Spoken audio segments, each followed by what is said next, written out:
बिस्मिल्लाहिर्रहमानिर्रहीम। नाज़रीन, मैं हूं जावेद बलोच और उम्मीद है आप लोग खैरियत से होंगे। आज army chief general Syed Asim Munir की ज़ेर सदारत एक इंतहाई अहम फार्मेशन कमांडर कॉन्फ्रेंस का इनेकाद किया गया, जिसमें मुल्क की सलामती के अमूर से मुतल्लिक ब्रीफिंग दी गई, जो कश्मीर की सूरत हाल है उस पर तबादला ख्याल किया गया, उसका जायज़ा लिया गया और जो मकबूजा कश्मीर में जुल्म पर बरजियत हो रही है इंडिया की तरफ से, उस पर भी तशवीश का इजहार किया गया और कश्मीरी अवाम के साथ इजहार यकजहती किया गया, जो उनकी हक़ खुद इरादियत है उसकी हिमायत का भी अदा किया गया। इसके अलावा इस फार्मेशन कमांडर कॉन्फ्रेंस में उस प्रोपेगेंडा पर भी सख्त तशवीश का इजहार किया गया कि जो सोशल मीडिया पर फेक न्यूज़ और जो प्रोपेगेंडा किया जाता है रियासत मुखालफ, उस पर तशवीश का इजहार करते हुए इस फार्मेशन कमांडर कॉन्फ्रेंस ने इस बात पर जोर दिया कि हुकूमत को ऐसे अनासर के खिलाफ सख्त कानूनी कार्रवाई करनी चाहिए। इसके अलावा आज बड़ी अहम डेवलपमेंट ये हुई नाज़रीन के GHQ हमला केस के सानिया 9 मई के दौरान जो GHQ के ऊपर हमला हुआ था, उस केस में फ़र्द जुर्म आयद कर दी गई है।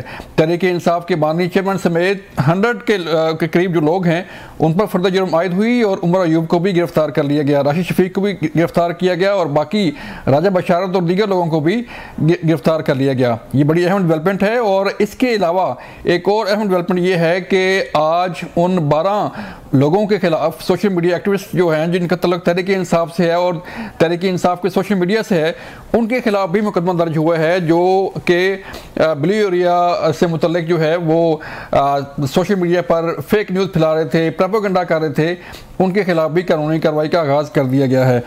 इसके अलावा जो तहरीक इंसाफ के अंदर इख्तलाफात हैं उस पर हम बात करेंगे, जो तहरीक इंसाफ के बानी चेयरमैन की मुश्किलात हैं उस पर बात करेंगे और जो आगे आने वाले दिनों में कुछ चीज़ें, कुछ अहम डेवलपमेंट्स होने जा रही हैं उस पर बात करेंगे कि आखिर ये मामला जा किस तरफ रहा है।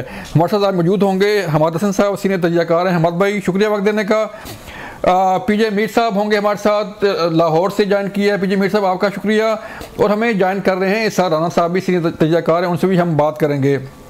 हमाद साहब, पहले चलते हैं सर, एक तो फार्मेशन कमांडर कॉन्फ्रेंस का आज इनेकाद होना और उसमें भी सख्त तशवीश का इजहार किया गया, जहाँ बाकी फ़लस्तीनी अवाम की हिमायत का ऐलान किया गया और उसके साथ साथ मकबूजा कश्मीर की सूरत हाल पर और बाकी जो दहशतगर्दी के खिलाफ जंग है, एक जो सोशल मीडिया पर जो डिजिटल टेररिज्म है उस पर बात की गई और तशवीश का इजहार किया गया कि हुकूमत को जो है ऐसे नासर के खिलाफ जो फेक न्यूज़ फैला रहे हैं, जो प्रोपेगेंडा कर रहे हैं, सख्त कार्रवाई करनी चाहिए। देखिए जावेद साहब, फार्मेशन कमांडर के इजलास को और जो एक्शंस हो रहे हैं उसको अगर हम एक ही एंगल से देखें तो कुछ गिरफ्तारियां भी आज हो गई, सियासी लोगों की गिरफ्तारियां हो गई, फेक न्यूज़ वालों के ख़िलाफ़ FIR रजिस्टर्ड हुए, फार्मेशन कमांडर इजलास भी हो रहा है और कुछ एक्टिविस्ट्स की गिरफ्तारियों के हवाले से भी बात हो रही है और फेक न्यूज़ के ख़िलाफ़ कानून साजी के हवाले से। तो इसका मतलब ये है कि अब ज़ीरो टॉलरेंस पे बात आ गई है। अब वो चीज़ नहीं चलेगी। यानी जब 9 मई हुआ था तो बहुत शिद्दत के साथ ये सवाल उठाया गया बाशऊर तबकात की तरफ से, इंटेलिजेंशिया की तरफ से, सियासी वर्करों की तरफ से कि भाई इन लोगों ने इस हद तक ये चले गए हैं लेकिन इनके खिलाफ हो क्या रहा है। यानी अदालतों से भी उन्हें रिलीफ मिलता रहा, मुख्तलिफ बातें उनके हवाले से आती रही, लेकिन आज का जो जो जो मौजूदा मारूजी सूरत हाल है उससे हम ये नतीजा अखज़ कर सकते हैं कि अब बिल्कुल ज़ीरो टॉलरेंस पे तमाम मामलात आ गए हैं। अब न फेक न्यूज़ चलेंगे, न गलत प्रोपेगेंडा चलेगा, न स्टेट के खिलाफ कोई इकदामात चलेंगे। यानी जो एक लहर आई 26 नवंबर के बाद यहाँ पर जो एहतजाज, तो एक शिद्दत के साथ ये प्रोपेगेंडा उठाया गया कि भाई लाशें हैं 200 300 400, लेकिन हम इसी इस्लामाबाद में सहाफत करते हैं, हम मुख्तलिफ हॉस्पिटल्स में जाते रहे, हम इसी ब्लू एरिया को देखते रहे, लेकिन हमें तो कोई लाश ऐसी नज़र नहीं आई। ठीक है, हुए कुछ 7-8 लोगों के या 10-12 लोगों के, और उसमें भी सिक्योरिटी के लोग भी शामिल थे, लेकिन वो जो प्रोपेगेंडा जिस पे एक बयानिया खड़ा किया गया था, जिस पे एक सियासत खड़ी की गई थी, अब आने वाले दिनों में उस बुनियादों को हिलते हुए देखते हैं और उस बुनियादों को हिलाने वाले रियासत होगी, स्टेट होगी, इदारे होंगे और वो जो फेक न्यूज़ के हवाले से यानी तसलसल के साथ बहुत सालों से और जिसने उनकी मुखालिफत की तो बस उन पे शुरू हो गए और फिर उनके खिलाफ गालम गलोच, इल्ज़ाम तराशियाँ, दुश्मन तो वो सिलसिला अब नहीं चलेगा। अब मामलात स्ट्रेट फॉरवर्ड चलेंगे और जो उससे निकलेगा तो उसके खिलाफ जो आज हुआ है या जो गिरफ्तारियां हुई है या जो FIR हुए हैं तो उससे ये नतीजा हम अखज़ कर सकते हैं कि आने वाले दिनों में ये सिलसिला आगे बढ़ेगा। सर राणा साहब, मैं आपकी तरफ आता हूं सर। एक तो आज 12 लोगों के खिलाफ FIR दर्ज हुई है जो सोशल मीडिया पर प्रोपेगेंडा कर रहे थे और फेक न्यूज़ जो है वो चला रहे थे और आवाम को जो है वो फेक न्यूज़ के ज़रिए जो है वो गुमराह किया जा रहा था। आप सर बताइएगा कि सोशल मीडिया की जो डिजिटल टेररिज्म है इसका कैसे कंट्रोल हो सकता है कि एक शख्स जो है वो सांगड़ बैठा हुआ है, सखर बैठा हुआ है, सवाद बैठा हुआ है, उसे ग्राउंड रियलिटीज़ का पता नहीं है कि वहाँ पे क्या हुआ क्या नहीं हुआ, तो फेक न्यूज़ चलती रहती हैं और आम लोग जो हैं वो उसी पे जो है वो सारा रिलाई कर रहे होते हैं। देखिए, एक तो मैं पहले थोड़ा सा एक जुमला कह दूं कि मुझे जर्नलिज्म में अल्हम्दुलिल्लाह ये कुछ 36-37 साल हो और मेरे पे एक डेफर्मेशन केस नहीं। मुझे अपनी हदूदों की का भी पता है और मुझे अपनी रिस्पॉन्सिबिलिटीज का पता है। ये जो आज FIR का आप जिक्र कर रहे हैं तो इससे पहले मेरे हाले को मुझे शायद याद पड़ा, मुझे कंफ्यूजन कौन सी FIR, एक FIR अदाकारा नरगिस की तरफ से भी दरखास्त पे हुई है साफियों पे। तो चलें आप करें सर। अच्छा, बात ये है कि बिल्कुल आपका ये जुमला ठीक है कि जो सोशल मीडिया पे गंद फैला रहे हैं और ये कर रहे हैं उनके खिलाफ एक्शन होना चाहिए, लेकिन पहले ये डिटरमिनेट तो होना चाहिए कि ये जो FIR कटी है ये ठीक भी है या नहीं। हाँ। या ये तय कर लिया गया है कि जो चीज हमें पसंद नहीं होगी उस पे FIR कटेगी।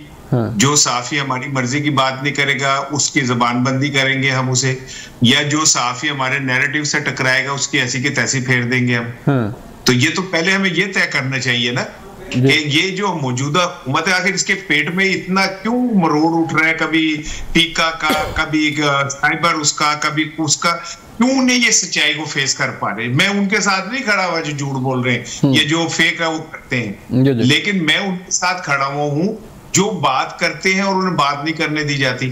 तो ये जो आपने मुझे बताया है कि जी वो 12 पे हुई है, मेरे इल्म में तो ये कि 6 पे और पे भी हो गई हुई है, और ये सारा कुछ अब को पहली दफा तो मैं देख नहीं रहा अपनी जिंदगी में। ज़ियाउल-हक के मार्शला में भी इसी तरह साफियों के साथ उन्हें कोड़े भी मारे गए, मुशर्रफ दौर में भी मारे गए, इमरान खान के दौर में भी साफियों के साथ ऐसे हुआ, मियां नवाज शरीफ साहब के दौर में भी ऐसे हुआ, अब भी ऐसे हुआ। अब लेकिन थोड़ा स्पीड अप हो गया और बहुत ज्यादा हो गया। पहले थोड़ी सी कोई हम ओला रखते थे शर्म में आओ थोड़ी सी होती थी, अब वो भी खत्म हो गई है। तो मैं तो इन मुकदमात से बिल्कुल मायूस हूँ कि पाकिस्तान में अगर आपको तहरीर और तकरीर की आजादी नहीं है और ये हुकूमत ने फैसला करना है कि क्या सही है क्या गलत है, तो फिर सारे मीडिया हाउस बंद कर दे। वैसे राणा साहब आज जो फॉर्मेशन कमांडर कॉन्फ्रेंस हुई है उसमें भी इस बात पर तशवीश का इजहार किया गया और हुकूमत से ये कहा गया है कि हुकूमत को एक्शन लेना चाहिए। पीजे मीर साहब, आप सर बताइएगा कि ये किस तरफ मामला जा रहे हैं कि बिल्कुल फेक न्यूज़ और ये सारा प्रोपेगेंडा चलता है, फिर जाके पता चलता है कि नहीं ये तो जो है वो फेक न्यूज़ थी और उस वक्त तक सारी चीज़ें फैल गई होती हैं। जितनी बातें सर ने की है आई टोटली एंडोर्स दैट। बात यह है कि आपने दोनों साइड को देखना है। हम डेमोक्रेसी हैं, हम डिक्टेटरशिप नहीं है, और अगर आप freedom of movement, freedom of expression बंद कर देंगे तो आपका क्या ख्याल है, यहाँ तो बंद हो जाएगी। यू रियली थिंक कि पहले यहाँ आपका टूरिस्ट या फॉरेनर नहीं आता, वो आएगा आपके अंदर, आपकी फॉरेन डायरेक्ट इन्वेस्टमेंट नहीं आती। यही चीजें देख के डिटर्मिन करके लोग पाकिस्तान में नहीं आते। ये क्या वजह क्या है? एक आपने अपने PI को बंद कर दिया है, आप दूसरी एयरलाइनों को पैसा बनवा रहे हैं, और इतनी आप में शर्म नहीं है, हया नहीं है कि अपनी एयरलाइन को खड़ा करके और कम से कम डायरेक्ट फ्लाइटें शुरू करो। मजबूर कर दिया आपने लोगों को, जो 8 घंटे का सफर है 16-16, 17-17 घंटे आप उनको बेचारों को खजर खवार करते हो। ये लोगों की वेलफेयर है।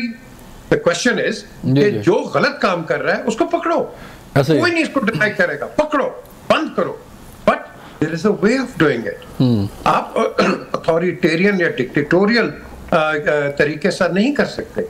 जो भी साइबर क्राइम करेगा, get him, no two ways about it, but there is always a way. आपने अभी सवाल उठा लिया जी, आपने जितनी बातें की हैं ये सवालात हैं, आवाम कर रही है सवाल।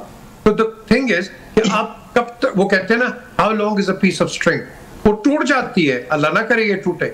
जिस दिन टूट गई तो आपके सामने फिर सारे हालात सामने नजर आ जाएंगे। क्या करें, गोली मार देंगे सबको, मर जाएंगे सारे। हिंदुस्तान मजाक उड़ा रहा है हमारा, ये इस्लामाबाद के सानिया के बाद मजाक उड़ा रहा है। 2 दफा मुझे उन्होंने टीवी पे बुलाया रिडिक्यूल करने के लिए, I didn't go. The thing is कि मैं क्या जवाब दूं, मैं कहां क्या जवाब दूं? जो भी होगा मैं तो पाकिस्तान को डिफेंड ही करूंगा ना। लेकिन अगर हमारे हालात ही इस तरह हम क्रिएट कर देंगे, कौन आपको डिफेंड कर सकता है? प्लीज टेल मी, कौन करेगा? बाहर जाओ, हमारे वजीर आजम की बेइज्जतियां हो रही हैं, बाहर जाओ कोई भी आपका डेलीगेशन जाता है उसकी बेइज्जती हो रही है, हमारे डिफेंस मिनिस्टर गए थे उधर, उनकी बेइज्जती। यार क्या हम कर रहे हैं? द थिंग इज पीटीआई जो भी कर रही है एज एन ऑपोजिशन, उसका राइट बनता है, करो, but within the domains of law. Yes. And you cannot break the law. Limit में रखे। बिल्कुल नहीं जी, लिमिट क्या? Within the domains of law. Simple. No questions about it. दूसरी चीज, वो तो वो कर रहे हैं, और भाईजान लाहौर कराची ने क्या कर दिया है? यहाँ कौन से जुलूस निकले? आपने इंटरनेट बंद कर दिया, आपने रिंग रोड मोटरवे बंद कर दिया। यार ये क्या मजाक? जो ट्रिब्यून की रिपोर्ट है, $1 ट्रिलियन का नुकसान हुआ है because of the closure of internet. मुझे खुद एक huge loss हुआ because I could not contact the people in London because of bad internet. They left. So the question is कि कई और लोग हैं जो कि बड़े बुरे डस गए, मारे गए because of this. आप इंटरनेट बंद करके या स्लो करके क्या करोगे? आप अपनी इकोनॉमी का बेड़ा गर्क करोगे, खुदा के लिए। और जो पहले बात की है, हमें डरना नहीं चाहिए किसी से। हम एक हुकूमत है, हमको बनाना रिपब्लिक नहीं है, ठीक है, कि डिफेक्टिव पे हो जाए। आप अपने काम करो, अपनी जो आपकी जो सिक्योरिटी फोर्सेस है उनको बोलो भाई यू डू योर जॉब, तो वो अपना जॉब करेंगी। बाकी मुल्कों में इंटरनेट बंद होते हैं। मुझे बताएं पीजे मीर साहब, मुझे एक ब्रेक कहा जा रहा है सर। जब ब्रेक से वापस आएंगे नाज़रीन तो फिर बात करेंगे कि सानिया 9 मई के मुकदमात में काफ़ी अहम पेशरफ्त हो रही है। मिलते हैं ब्रेक के बाद।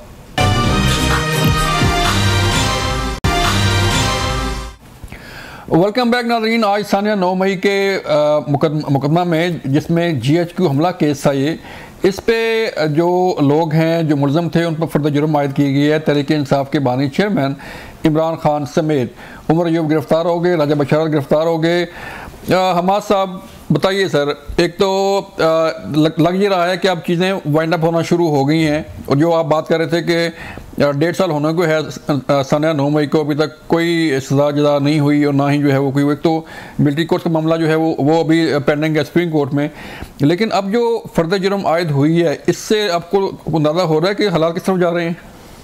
देखिए 24 नवंबर को जो जुलूस रवाना हुई थी, वो जुलूस उसके हवाले से कुछ और ख़बरें भी आने लगी है। अच्छा, यानी जो मेरे इंफॉर्मेशन है उसमें कुछ ऐसे लोग शामिल हुए थे जो एंटी स्टेट थे या नापसंदीदा अनासर थे। उसमें हम PTI को मोरद इल्ज़ाम नहीं ठहरा सकते, लेकिन जब वो रोज़ रोज़ संजानी में, पिंडी में, लाहौर में, डी चौक में जब वो रोज़ रोज़ इस तरह करेंगे तो फिर उसमें उसका फ़ायदा तो ये लोग उठाएंगे।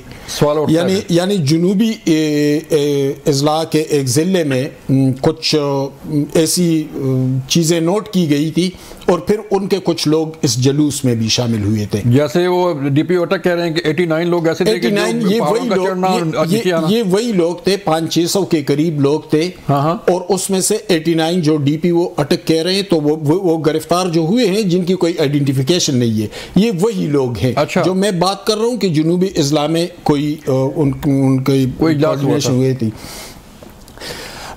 दूसरी बात यह कि यहाँ पर जब अली अमीन गंडापुर आए तो उन पर किसने दबाव डाला कि आप आगे बढ़े और लीड करें, और हमने रेड जोन में दाखिल होना है। रेड जोन में दाखिल हो जाते तो वहाँ तो प्रेसिडेंसी है, वहाँ नेशनल असेंबली है, सुप्रीम कोर्ट है, प्राइम मिनिस्टर हाउस है।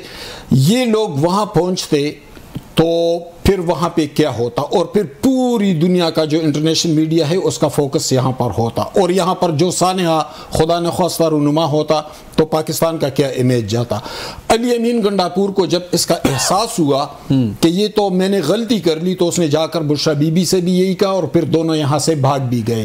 वो न भागते तो उनको भी खतरा था। यानी ये मैं पूरे इंफॉर्मेशन की बुनियाद पर ये बात कर रहा हूँ। ये आने वाले कुछ दिनों में मजीद खुल जाएंगी ये चीज़ें। ठीक, देखिए, जब उनका ये रवैया हो, उनका सियासी तर्ज अमल यही हो, तो फिर रियासत उनको कहाँ से स्पेस दे दे। यानी उनको तो बहुत टॉलरेट किया गया, उनको तो बहुत बर्दाश्त किया गया। उन्होंने क्या कुछ नहीं किया। उन्होंने IMF को खतूत लिख के, उन्होंने 9 मई किया, उन्होंने 26 नवंबर किया, क्या कुछ नहीं किया, लेकिन उसके बावजूद रियासत उनको बर्दाश्त करती रही।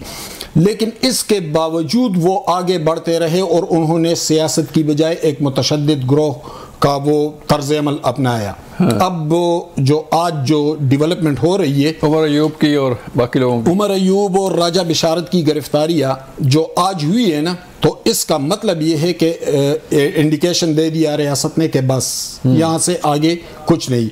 आने वाले दिनों में हम PTI के लिए बहुत मुश्किल सूरत हाल देखेंगे। अच्छा, एक हवाले से और बात करूं सर, मेरे सीनियर्स हैं इसार राना साहब और PJ मीर साहब, उन्होंने बात की कि सहाफ़त के हवाले से। देखिए, वो जो ज़ियाउल हक के दौर में या मुशर्रफ दौर में या उन अदवार में जो कुछ सहाफ़ियों के साथ होता रहा, वो सहाफ़ी थे, वो प्रिंट मीडिया से वाबस्ता लोग थे, वो आर्टिकल्स लिखते थे, रिपोर्टिंग करते थे। इस तरह ये लोग जो हैं ये सहाफ़ी नहीं है। ये तो एक कैमरा उठा लेते हैं, एक माइक उठा लेते हैं, और फिर जो उनके मुंह में आता है, उनकी कोई तरबियत हुई नहीं है सहाफ़ी की हैसियत से, वो प्रोपेगेंडा बाज है, वो फेक न्यूज़ वाले हैं, वो सहाफ़ी नहीं है सर। इसार राना साहब, आपने जो पॉइंट उठाया है उसमें ये बड़ा अच्छा पॉइंट है कि हर यूट्यूबर और हर जो है वो मोबाइल उठा के, ट्राइपॉड उठा के जो है वो वीडियो बनाने वाला सहाफ़ी तो नहीं होता, उसकी कुछ तरबियत होती है। आपने सारी उम्र सहाफ़त की, आप भी कर रहे हैं। PJ मीर साहब जो है वो उन्होंने सहाफ़त की है, हमारा साहब ने की है, हमने लोगों से सीखा है। लेकिन एक तो सर ये बताइए कि जो आज सानिया 9 मई में फ़र्द जुर्म आयद की गई है GHQ हमला केस में, और उमर अयूब की गिरफ्तारी, इसको कैसे देखते हैं? और दूसरा ये जो पॉइंट है सर कि हर वो शख्स जो मोबाइल उठा के फिर रहा है, कभी कहीं पे कभी कहीं पे कभी कहीं पे, वो वीडियो बना के अपलोड कर रहा है, वो सहाफ़ी नहीं है। अच्छा, आई एम सॉरी, मुझे बड़ी ये बदतहजीबी सी लग रही है, मैं भूल गया कि ये कौन भाई बात कर रहे थे, मैं उनका नाम मेरे हमाद साहब। देखिए, मैं अब एक चीज बताऊं, एलन मस्क जिसने पूरी दुनिया में IT का एक इनकलाब लाके और एक दुनिया ही बदल दी, वो ये कह रहा है कि आने वाले दिनों में ये जो सहाफत है ये बिल्कुल इंटायरली चेंज हो जाएगी और ये किस डिजिट पे चली जाएगी, मोबाइल के ऊपर। और ऐसा हो गया। अगर हम ये समझते हैं कि सहाफत मीडिया हाउसेज में बैठ के तनख्वाह लेके झूठ बोलने का नाम है, या क्या कहते हैं DGPR और PID के मर्जी के मुताबिक लिखने का नाम है, या लीड्स साइटों पे लगाने का नाम है, तो फिर एक अलग बात है। ठीक। और अगर सहाफत इस चीज का नाम है कि कोई शख्स कहीं से भी रिपोर्ट कर दे, तो फिर वो किसी की पाबंद नहीं है, किसी के गुलाम नहीं है। और जितना काम इस डिजिटल मीडिया ने किया है, मैं समझता हूं कि हम शायद रवायती सहाफी उस तक नहीं जा सके। जितने मजालिम इन लोगों ने अपने मोबाइल से रिकॉर्ड करके दिखाए और फिर उस पर एक्शन हुए, मैं समझता हूँ कि ये क्रेडिट इनको जाता है कि ये बराह रास्त वहां तक पहुंचे। जी जी। ये तो मैंने उसका जवाब दे दिया। अब आज ये जो हुई है, देखें इसमें आज जो FIR है उसमें तकरीबन 300 लोग मुलजिम है, इमरान खान समेत, और कुछ 120 गवाह हैं। तो इमरान खान पे तो अभी तक कोई भी केस जो बना वो ना बनने लग सका, ना उसको उसमें से सजा हो सकी। इसमें बड़े लकूनात हैं, ये आगे जाके केस पता नहीं क्या शक्ल इख्तियार करे। तो मैं तो ये समझता हूँ कि वैसे ये एक अच्छी बात है। ये जो 9 मई का एक हमने छतरी बना के नाअहल लोगों को उसके पीछे छुपा दिया है, और उनसे सवाल करो कि भाई पाकिस्तान की इकोनॉमी तबाह हो गई, आप क्या कर रहे हैं? वो कहते हैं देखे 9 मई हुआ है। उनसे कहें जनाब पाकिस्तान में लोग भूखे मर रहे हैं, महंगाई बढ़ गई, और ये 9 मई हुआ है। तो ये 9 मई की जो दीवार है ये तो टूटे ना। इसको फैसला होना चाहिए इसका इसका फैसला हो जाए अगर किसी ने किया तो, ताकि हम आगे बढ़ सकें। हम कब तक ये 9 मई की लकीर के पास खड़े रहेंगे? अगर किसी ने ऐसा किया है तो ही शुड बी पनिश्ड, लेकिन अगर किसी ने ऐसा नहीं किया तो 9 मई के नाम पे उसके रास्ते बंद करने की भी मेरा ख्याल है कोई तो तुक नहीं बनती। और आखिरी एक जुमला, अभी जो हमाद भाई कह रहे थे ना कि अगर यहाँ खुदा ना खास्ता कुछ हो जाता तो वो हमारा क्या इमेज दुनिया में जाता। तो ये जो गोलियां चली है इससे कोई अच्छा इमेज किया है? ये जो लाशें गिरी है इससे कोई इमेज अच्छा किया है? अब वो तो उनको तो मौका ही नहीं मिला करने का कुछ। तो जिनको मौका मिल गया उन्होंने कौन सा अच्छा इमेज बना दिया? उन्होंने भी तो दुनिया को क्या मैसेज दे दिया कि हम अपने जमहूरी हक के लिए आने वालों पे सीधी गोलियां चला सकते हैं। चलें पीजे मीर साहब, यही मैं सवाल आगे लेके चलता हूँ। 143 मुलज़म है पीजे मीर साहब इस GHQ हमला केस में, और फर्दर जुर्म आयद हुई है और कुछ लोग जो है वो इश्तिहारी मुजरम करार दिए गए हैं। ये जो बात कर रहे हैं सर राना साहब के क्या इमेज जाता कि सीधी गोलियां मारी गई, लोग जो है वो जाम बहक हो गए, लेकिन सबूत और शवाहिद की तरफ कोई नहीं जाता कि आखिर जो शवाहिद हैं। जैसे मैं बैठा हूँ, मेरा ऑफिस यहाँ से चंद गज के फासले पर है जहाँ पे ये वाक़या हुआ, सारा कुछ हुआ। हमारे साथ बैठे हुए हैं इस्लामाबाद में, आप राना साहब जानते हैं इस्लामाबाद को, आप जानते हैं पीजे मीर साहब इस्लामाबाद को, और जो बंदा बैठा हुआ है कहीं पहाड़ों पे किसी और एरिया में, सांगड़ में, और वो ब्लू एरिया को फोकस कर रहा है, तो सर ये भी तो ज़्यादती है ना कि वहाँ पे वाक़या हुआ है नहीं हुआ उसे कुछ नहीं पता, लेकिन वो सारा कुछ प्रोपेगेंडा कर रहा है। ये इसलिए मैं कहता हूं आप मीडिया को खुली इजाजत दो। जब आपके टेलीविजन पे आ जाएगी रिपोर्ट्स, ये सोशल मीडिया डाउन हो जाएगा। ये सोशल मीडिया आपने ही इसको बड़ा किया है। जितनी आप रिस्ट्रिक्शंस लगाओगे मेन मीडिया के ऊपर, ये ना बोलो, वो ना बोलो, फलाना ना बोलो, सोशल मीडिया बोल जाएगा। लेकिन अगर आप यहाँ बोलेंगे with in facts and figures, तो फिर सोशल मीडिया कहीं नहीं जाएगा, फिर वो कोई प्रोपोगेंडा नहीं कर सकता। याद रखना हमेशा, ये एक नेचुरल एक रिकोर्स है। सो बेसिकली सोशल मीडिया बिल्कुल एक्सेप्टेड है कि कई जगह पर इररिस्पॉन्सिबल है, इसमें कोई दो राय नहीं है।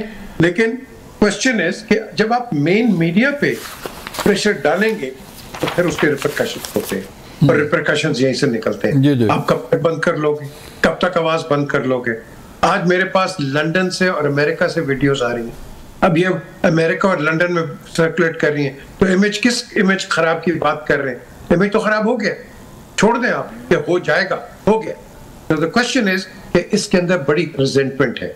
ओवरसीज पाकिस्तानीज की तो बहुत ज्यादा है, यहाँ लोग बोल नहीं रहे हैं, डर रहे हैं naturally. But the question is कि क्या इसी तरीके से हमने स्टेट को चलाना है? नो, हमने एक ही तरीके से चलाना है कि जब मैं बार बार रिपीट करता हूं, मैंने पहले भी कहा था जावेद कि अगर ये जलसा आएगा इसमें शरपसंद अनासर आ सकते हैं। वही हमारे साहब ने कहा, बिल्कुल आगे, ठीक है ना। अब बिल्कुल हमारे साहब ने सब बात सही की है, ये पीटीआई का कसूर नहीं है। कराची के अंदर एमक्यूएम के अंदर जब कोई जुलूस होता था, लड़ाई होती थी, उसके अंदर भी शरपसंद आते थे। कई लोग उन्होंने पकड़े भी हैं उनके, कि वो फायदा उठाते हैं ऐसे सिचुएशन का कि पाकिस्तान को नुकसान हो। पॉलिटिकल पार्टीज को तो एग्री टू डिसएग्री होता रहता है। तो इस लिहाज से अब क्वेश्चन इज कि क्या पीटीआई ने पहले कहा था कि भाई आईडी कार्ड्स इनके पास हैं या नहीं है? भाई आईडी कार्ड्स ही ले आते, ये एक एक्सरसाइज है, फ्यूटाइल से ही तो कुछ ना कुछ तो डेटरेंट होता है ना। तो लेकिन हमने वो कहते हैं ना फ्री फॉर ऑल अपने मुल्क को कर दिया है। अभी भी मैं कहता हूँ जावेद, बैठ जाओ बैठ जाओ बैठ जाओ, नहीं बैठोगे इवेंचुअली मैं आपको कह रहा हूँ ये आर्मी आ जाएगी, और फिर आप फिर रोगे, और फिर क्या करोगे? फिर आप जमहूरियत के नारे लगाओगे। This is the time to rectification। बड़ी खतरनाक बात कर दी सर आपने। यहाँ पर लेनी है एक ब्रेक, मिलते हैं ब्रेक के बाद। वेलकम बैक नाज़रीन। हमाद साहब, एक आखिरी पत्ता खेला जा रहा है, और आज अलीमा बाजी ने कहा जी कि मैंने खान साहब को मना कर दिया कि आखिरी पत्ता नहीं खेलना। ये आखिरी पत्ता क्या हो सकता है जी? कोई भूख हड़ताल हो सकती है, कोई डोनाल्ड ट्रंप जो है वो इंटरवीन कर सकते हैं, क्या हो सकता है? देखिए, डोनाल्ड ट्रंप इंटरवीन करेंगे भी तो क्या होगा? जब मियां नवाज शरीफ ने फैसला किया था कि हम एटमी धमाके करेंगे, तो बिल क्लिंटन ने किया नहीं था, वो तो फोन पर फोन करते रहे। लेकिन पाकिस्तान ने वही किया जो उसका अपना फैसला था। देखिए, हम ये ज़रूरी नहीं है कि ये डिप्लोमेटिक मामलात ऐसे नहीं चलते कि बस वो कोई डिक्टेट करेंगे और उसी तरह रियासत उसी तरह का स्टेप लेगी। पाकिस्तान अपनी मर्ज़ी के मुताबिक करेगा। रही अलीमा ख़ान की ये बात के आखिरी पत्ता, तो ये आखिरी फ़ाइनल लॉन्ग मार्च भी था ना, फाइनल एहतजाज भी था। उसका नतीजा क्या निकला? नतीजा ये निकला कि वहाँ से रवाना हुए और फिर यहाँ से भाग भी गए, और फिर उसके दूसरे दिन इमरान खान के 9 मई के हवाले से 8 ज़मानतें मनसूख हो गई। हाँ। पार्टी के अंदर दरार नुमाया हो गई। वो उनके ख़िलाफ़ आज उनके उमर अयूब और दूसरे लीडरों की गिरफ्तारी भी हो गई। 9 मई फिर से ज़िंदा हो गया। तो उसका फ़ायदा क्या पहुँचा? और यानी मैं पुख्तूनख्वा का रहने वाला हूँ, अब अगर ये एहतजाज की काल देंगे तो अब लोग आएंगे भी नहीं, क्योंकि मुसलसल उन लोगों के साथ जो सलूक हुआ, वो जेलों में चले जाते हैं, वो मारे खाते हैं, पुख्तूनों के लिए मसाइल बनते हैं, वो तंग आ चुके हैं इससे। तो अब वो कार्ड भी इनके हाथ से एक और डेवलपमेंट सर, के आज गवर्नर केपी ने एपीसी बुलाई हुई थी, और एपीसी में जो है वो सारी जमातें, कुछ 14 जमातें शरीक हुई। तो बड़ी तनकीद की जा रही है कि जी सीएम का काम था तो गवर्नर ने क्यों बुला ली, और हालांकि बात तो सुबह के लिए हुई। जावेद साहब, मैं कल गवर्नर हाउस में मेरी मुलाकात भी हुई गवर्नर साहब से, यानी कल दोपहर को मैं उधर गया था। गवर्नर साहब ये कहते हैं कि मैं न करूं तो मैं किस पे छोड़ दूं, यानी जो वज़ीर आला है, जिनकी एडमिनिस्ट्रेशन है, जिनकी हुकूमत है, वो पूरे साउथ में, मेरा ताल्लुक भी साउथ से है, वज़ीर आला का ताल्लुक भी साउथ से है, और वहाँ तमाम डिस्ट्रिक्ट में, यानी करक से आगे लकी मरवत, टांग, डीआई खान, बनू, वज़ीरिस्तान तक, कहते हैं कि वहाँ 4 बजे के बाद थानों को ताले लगाए जाते हैं, लोग घरों से निकल नहीं सकते। अच्छा। इनकी कोई तवज्जो नहीं है। सूबा 700 अरब का मकरूज हो गया है, 8 आलमी इदारों का कर्ज चढ़ गया है, इंतज़ामी तौर पर सूबा तबाह बर्बाद हो चुका है, कोई पॉलिटिकल कोऑर्डिनेशन नहीं है, कोई इंतज़ामी बेहतरी नहीं आ रही है। यहाँ पर या तो सिक्योरिटी फोर्सेस काम कर रही हैं, वो मुख्तलिफ अजला में थोड़ा बहुत हालात को संभाल रहे हैं। कुरम में 130 लोग मारे गए, वज़ीर आला उसकी बजाय, वहाँ जाने की बजाय, मामले को संभालने की बजाय, उसने कहा कि चलो एहतजाज लेकर